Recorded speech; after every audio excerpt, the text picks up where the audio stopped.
കൂടുതൽ വാർത്തകളും വീഡിയോകളും കാണാൻ ഈ ചാനൽ സബ്സ്ക്രൈബ് ചെയ്യുക. കൂടെ ബെൽ ബട്ടൺ അമർത്തുക. നമസ്കാരം. ജ്യോതിഷ പങ്ക്തിയിലേക്ക് എല്ലാവർക്കും വളരെ ഹൃദ്യമായ സ്വാഗതം. ഭരണി നാളുകാർക്ക് ഇപ്പോഴുള്ള സമയം എങ്ങനെയാണ്?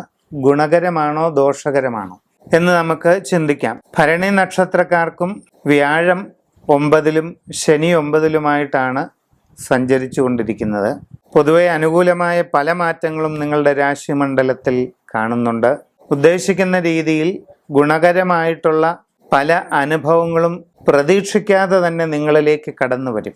വളരെ കാലമായി ചിന്തിക്കുന്ന പല ലക്ഷ്യങ്ങളും സാധിക്കാനുള്ള ഒരു സന്ദർഭമാണ് ഭരണി നാളുകാർക്ക് ഇപ്പോഴുള്ളത്. സാമ്പത്തിക പുരോഗതി ഉണ്ടാകും. തൊഴിൽ രംഗത്ത് വളരെ അനുകൂലമായ മാറ്റങ്ങളുണ്ടാകും. പുതിയ ജോലിക്ക് ശ്രമിക്കുന്നവർക്കത് സാധിക്കും. സ്വയം തൊഴിൽ ചെയ്യുന്നവർക്ക് അതിൽ നിന്നും കൂടുതൽ പ്രയോജനമുണ്ടാകുന്ന സാഹചര്യത്തിലേക്ക് എത്തുന്നതാണ്.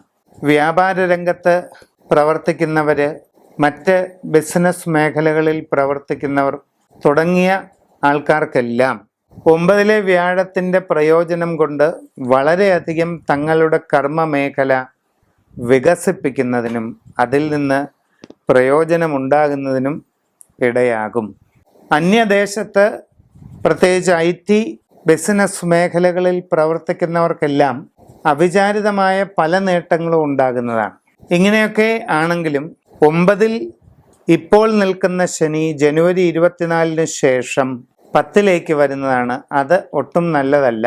ആരോഗ്യപരമായ ചില പ്രതിബന്ധങ്ങൾ നിങ്ങളെ തേടിയെത്താം. ഉദര സംബന്ധമായ ക്ലേശങ്ങൾ, നാഡീമർമ്മ സംബന്ധമായ അസുഖങ്ങൾ ഇവയ്ക്ക് സാധ്യതയുണ്ട്. നടുവേദന, കഴുത്തിൻ്റെ വേദന തുടങ്ങിയ പ്രയാസങ്ങൾ അനുഭവപ്പെടുന്നവർ, കാലിന് ബലക്ഷയം, ഭുജങ്ങൾക്ക് അതായത് തോളുകൾക്ക് ബലക്ഷയം, പ്രയാസങ്ങൾ ഇവയൊക്കെ അനുഭവപ്പെട്ടുകൊണ്ടിരിക്കുന്നവർക്ക് അത് വർദ്ധിക്കാം. ചിലർക്കിത് പുതുതായിട്ട് ഉണ്ടായെന്നും വരാം. നാഡീമർമ്മകാരകനായ ശനിയുടെ ദോഷകരമായ സ്ഥിതി നിങ്ങൾക്ക് പലതരത്തിലുള്ള ശരീരവേദനകളും ക്ലേശങ്ങളും സൃഷ്ടിക്കാൻ ഇടയുള്ളതായിട്ട് കാണുന്നുണ്ട്. അപ്പം ഇങ്ങനെ ഗുണദോഷ സമ്മിശ്രമാണ്. വ്യാഴം 9-ൽ നിൽക്കുന്നതിൽ നിന്നും വളരെയധികം നേട്ടങ്ങളും ശനി 9-ൽ നിന്ന് 10-ലേക്ക് വരുന്നതിൻ്റെ പ്രയാസങ്ങളുമെല്ലാം ഇടകലർന്ന് നിങ്ങൾക്ക് വന്നുകൊണ്ടേയിരിക്കും.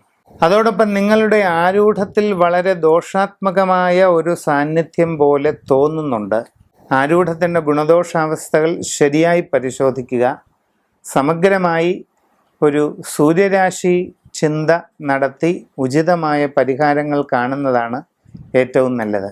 നിങ്ങളുടെ ജാതകത്തിലെ അപൂർവമായ യോഗങ്ങൾ പൂർണ്ണമാകുന്നതിന് ഒരു ലഘുവായ മാർഗം ഈ കാണുന്നത് വിശിഷ്ടമായ വിദ്രുമം എന്ന് പറയുന്ന ലോക്കറ്റാണ്.